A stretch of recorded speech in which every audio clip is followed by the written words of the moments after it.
Alright everybody, welcome back to Skyway Classics YouTube channel. We are now going for a ride in our 1967 Ford Fastback Mustang. With a green exterior and a black interior, this also may look kind of familiar to you older crowd. Steve McQueen Bullitt.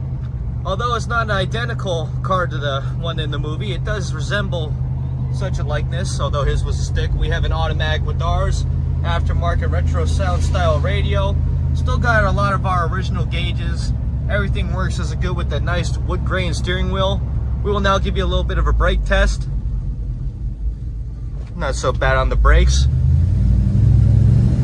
Very good on the accelerator pedal. Going up the road, she cruises very fine. Paint shines with the sun. Of course, this time of the season in the spring, trees are green, cars green, everything's green except the money in my pocket. Anyway, we're gonna get her turned around. Please stay tuned to see the underneath.